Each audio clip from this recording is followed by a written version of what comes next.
was your last day at work and they just said, hey man, you've been a great employee, just pick something off the wall to take home with you, which guitar out of the whole store would you pick? Tell me what it is. This is a Gretsch Streamliner. I believe the model is the G2420. And this is an electric guitar? It's an electric hollow body guitar, yes sir. Okay, so this is what he'd pick.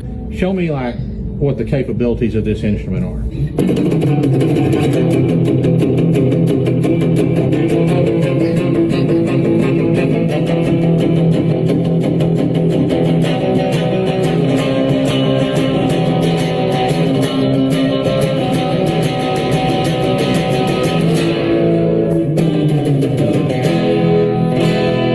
Can I see it now? Yeah. I don't need it plugged in or anything. Okay. Since I have no desire to ever play a guitar, here you go, bud. Take that home with you. Are you serious right now? I'm also, yeah, I'm serious. Thank you. Thanks for helping us. Thanks for showing us a good time. You're serious? Yeah. Oh my Wish God. you'd have picked a different guitar now. No, not at all. This is amazing. Are you serious? Yeah. Cody, Enjoy it, man. thank you very much. Yeah, thank you, man. That's awesome. Wow. Go make some music with you. I definitely will. Bring some joy to the world. Thank you very much, man. Have a good one, man. Thank you.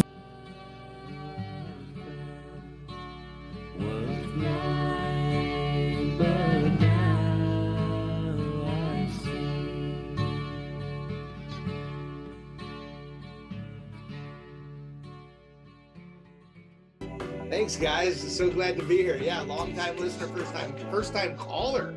I'm so stoked that the elite women of disc golf were paired with us because, you know, that's one of the things we're kind of comparing right now is where's everybody's games at? And the FPO played the same course that we did as FP40s and 50s. And believe it or not, as much as the male ego wants to get in the way, our games are very similar. So, yep, that's right. I will admit the first day I said, because we played Army Trail, and I said, Owen Scoggin shot an 8 down. Like, I tell you what, I would be pretty darn happy if I shot an 8 down. And her and I's putts are very similar and all those things. And sure enough, you know, I came out and like, all right, I'm an elite world-class woman. I can appreciate that. And I think our games are similar. And that's what's so cool about I think the way that the system was set up.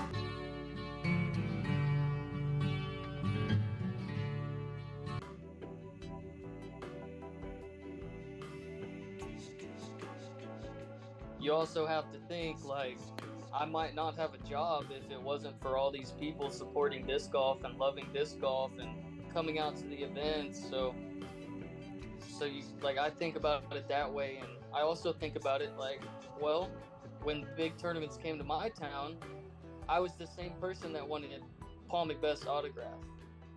So I have understanding for me being in someone's city one time a year and them taking the time out of their busy lives to come and see me and meet me and get my autograph. So I'll put myself out there every single time, no matter how tired I am. I'm out there promoting myself and promoting Lone Star because I want everyone to know what Lone Star is.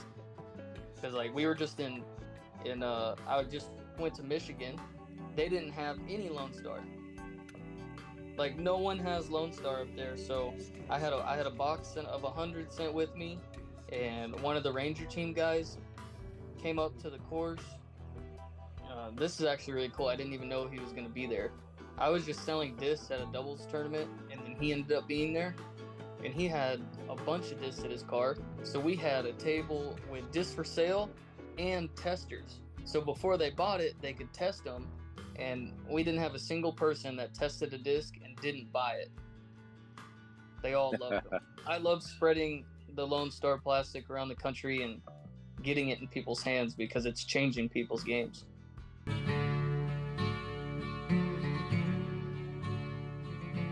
There were 4 people into the 2023 Texas Disc Golf Hall of Fame, and I ran across this guy named Don Wilczek, famous for his thumber roller. Can you explain a thumber roller to me? It's kind of like a pancake shot. I don't know what that is. I don't have a disc on my right behind you. Yeah, I know, right? Yeah, there's one right there. Yeah, I mean, he would throw it. If you guys can see that, you see my thumb on the inside like that? Right. Yeah, he would throw it like that. Pop it down. Pop it down. All right. And he was just dead on accurate with it. And that's how, you know, he started playing with big brimmed frisbees. He was a guts player out of Chicagoland, guts all around. And so his first experiences with disc golf were with frisbees and then with the Midnight Flyer when Ed put phosphorus in the discs to make them heavier. And he made them a little bit smaller, you know, the 50 mold. And Don threw that thumber like that, and he became not only deadly accurate with it, but one of the best players. And in that era, he could be considered probably the best player of all time during those early years. And he's in the PDGA Hall of Fame. Let me correct 2014. you on that. It's Okay. It's the World Disc Golf Hall of Fame. Prior to that, it was the Disc Golf Hall of Fame. It has never been a PDGA Hall of Fame. It's a separate entity. So that is you are not the only one that says that. That is a huge mission that we're, you know, on here since taking over. But yes, Don was inducted into the Disc Golf Hall of Fame in 2014. Wow. This is again one of those statements that it's half true, half false. Person or thing standing next to him is just a younger version of you, okay? True or false? So that is my dad standing next to me, or standing next to his robot. That is my dad standing next to me. That is my dad standing next to me. That is my dad standing next to me. Wow. This is again one of those statements that it's half true, half false.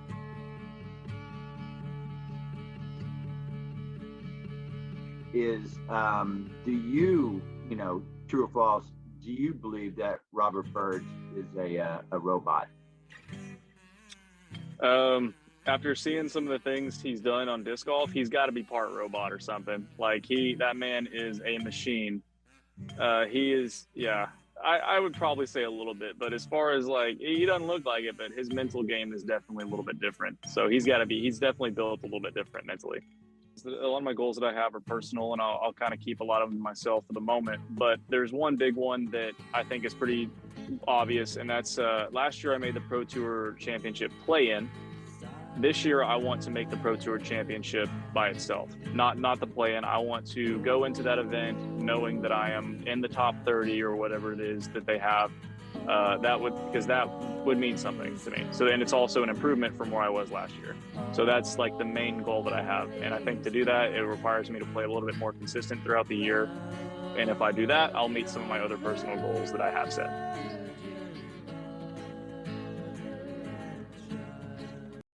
I had felt like there was this big void in my life with not having playing sports my entire life, and then you become an adult, and it's not like guys can go and play a pickup game of basketball. You know, chicks can't really do that. So when I found disc golf, it was awesome. You know, I can play competitively with my boyfriend and still be competitive, and you're outside, and it's just, you know what it is. You fall in love with disc golf and there's no going back. And my boyfriend and I just started playing for fun. We had some awesome courses by our house. We used to go out with just literally one disc, and for the longest time thought we were too cool to get a putter.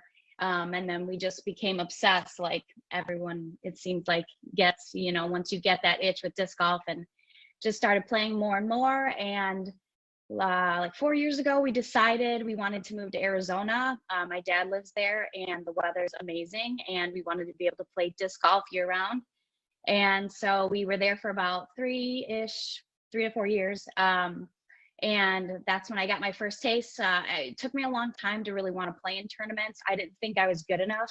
I usually play with all men. So it's like I'm comparing myself against the guys, you know, so I didn't know until I was in Arizona that, you know, what the competition is like for women. And we met some friends right away, and they were just like, why aren't you playing in tournaments? And I just thought, like, I needed to get to a certain level before I played in tournaments. until I realized that playing in tournaments actually gets you to another level, which really has helped me that way. But it really came down to COVID. Honestly, I was so bored.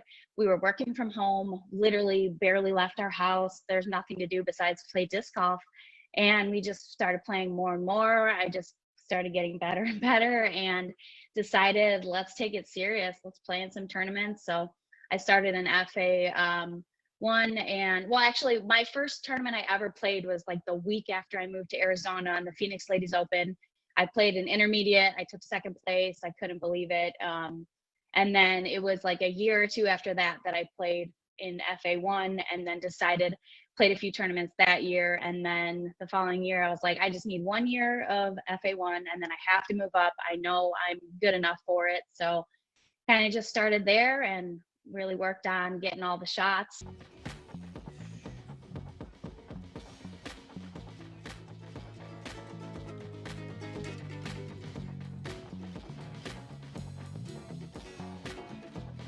How do you describe your putting style, and how did you derive your putting style? How did that come about? Because it's kind of unique. Yeah, so people ask me for putting advice, and the first thing I say is, do not putt like me. Don't try to putt like me. I think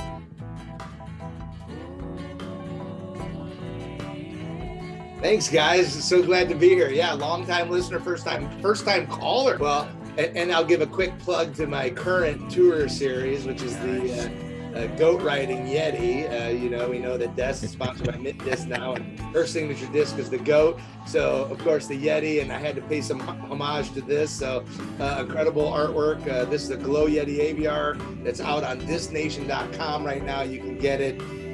Super artwork. Judge Havoc out of Canada. We worked with him. Our concept, his artwork, but beautiful. One of the things that all great putters have in common is we all use a weight transfer.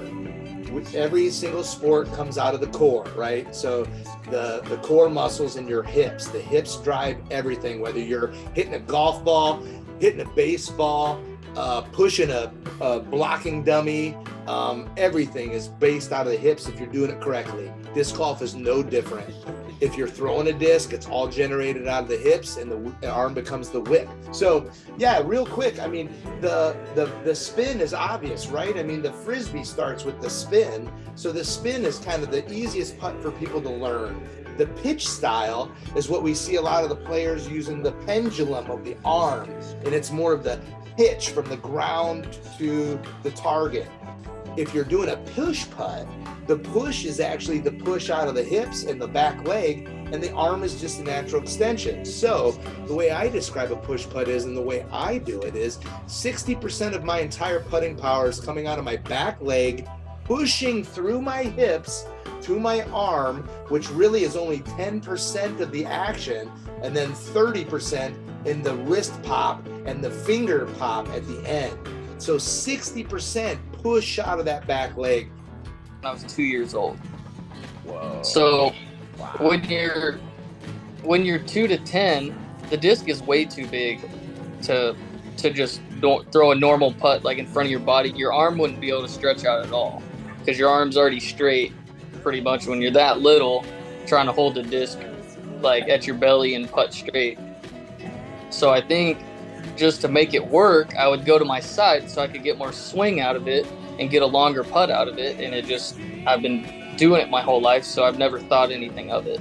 No, I've never given a lesson on how to putt like me, but I have a lot of people that come and talk to me and tell me, oh, I started putting like you and I'm making all these putts, and I'm just like, good luck with the struggle, because it's a rough road.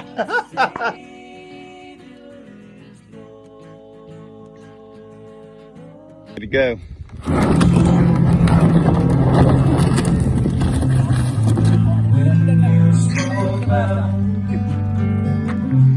We have a wiener. That is funny, but it's funny if you fell. Dang it. Yeah, I did. Yeah, I was hoping you'd fall, though. Yeah, I mean, it's not real deep. You can stand up there. I said it's not real deep. You can stand up there. I like you're gonna drown. I think I want to see how far you can just bring it up on shore. All the way. Come to me. All the way. Come on. You can do it. Faster you go. Come on. Come on, come on, come on. That's it. That's kind of disappointing. Let's go. Oh, shit. Okay.